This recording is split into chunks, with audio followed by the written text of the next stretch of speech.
ગમે એટલી તમે પૂજા કરો,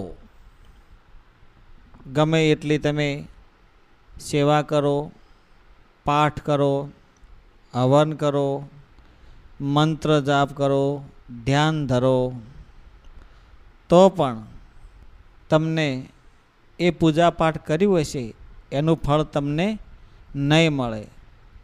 તો એ ફળ જોતું હોય, પૂજા કરી હોય, પાઠ કર્યો હોય, હવન કર્યો હોય, તો તમારે આ વસ્તુ કરો તો જ એનું ફળ તમને મળે, નહીંતર એ બધું વ્યર્થ છે.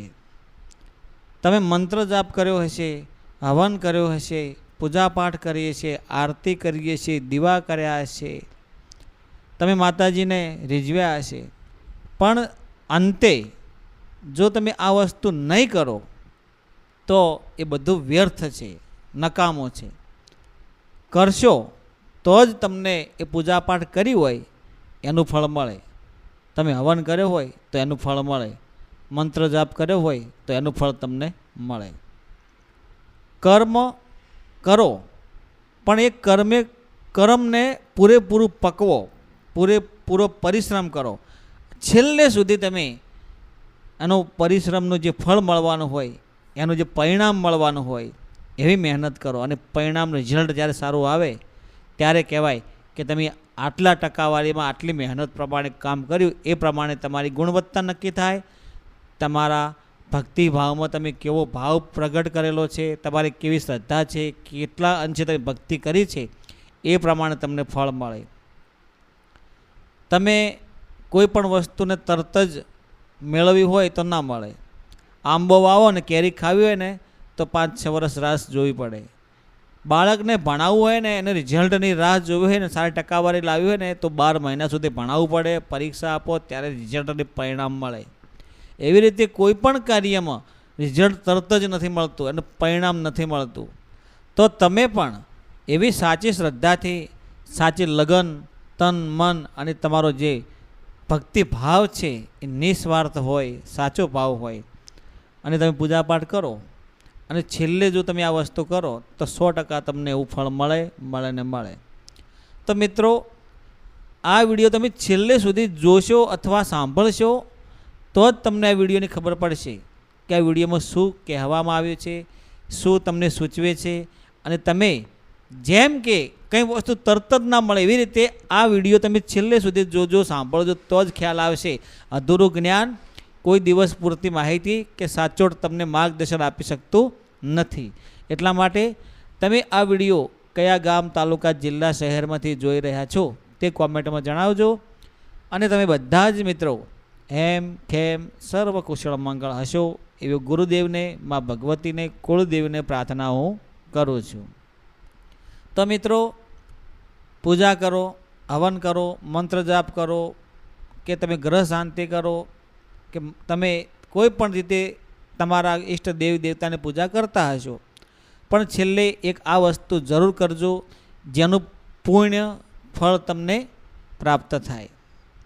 કહેવાય છે કે તમે જ્યારે માતાજીની પૂજા કરો, હવન કરો, ચંડીપાઠ કરો, કોઈ માતાજીની આરતી, ભક્તિ, ભજન જે તમે કરતા હોય કરો, પણ તમારે શું કરવાનું છે, લખવું હોય તો લખી લેજો અને ધ્યાનથી સાંભળવું હોય તો ધ્યાનથી સાંભળજો.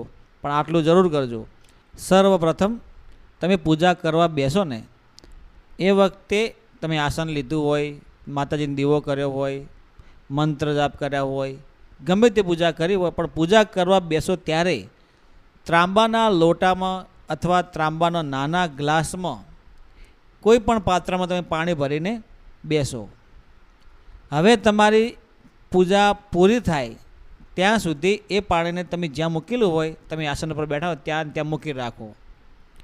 પછી જ્યાં સુધી તમારો હવન કે પૂજા કે મંત્ર, જ્યાં સુધી તમારી પૂજા ન પતે, એટલે પૂર્ણ ન થાય ત્યાં સુધી એ ત્રાંબાના લોટાને અડવું નહીં. અને જ્યારે તમારી પૂજા સંપૂર્ણપણે પૂરી થયા બાદ તમે જ્યારે આહુતિ આપી રહ્યા હોય, મંત્ર જાપ કરી રહ્યા હોય, ત્યારબાદ તમારે પૂજા સંપૂર્ણ પૂરી થયા બાદ એ પાણી તમારે જમીન ઉપર મૂકવાનું છે, થોડું રેડવાનું છે, અને એ પાણીના ચાંદલા તમારે કપાળ ઉપર 3 વખત કરવાના છે. ઓમ નમઃ, ઓમ નમઃ, ઓમ નમઃ. આ મંત્રનો જાપ તમારે જેમ ત્રાંબાનો લોટો પડ્યો હોય પૂજા કરી હોય એ વખતે, પૂજા પૂર્ણ થાય ત્યારબાદ તે પાણી જમીન ઉપર રેડી અથવા મૂકી અને એ પાણીના ચાંદલા ઓમ નમઃ કહી અને તમારે કપાળ 3 વખત ચાંદલો કરવાનો છે.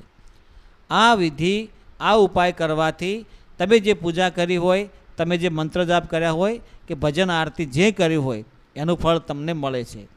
આનું સીધું કારણ એ છે કે જો તમે આ ઉપાય અને આ વિધિ ના કરો તો તમારી સંપૂર્ણ પૂજાનું જે ફળ છે એ બીજી કોઈ નકારાત્મક શક્તિ લઈ જાય, કોઈ પણ લઈ જાય.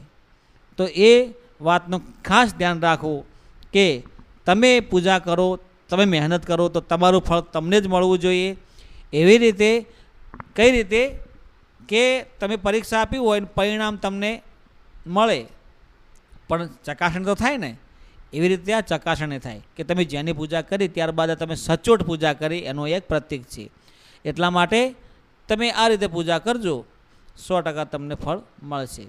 જય ગુરુદેવ, જય માતાજી.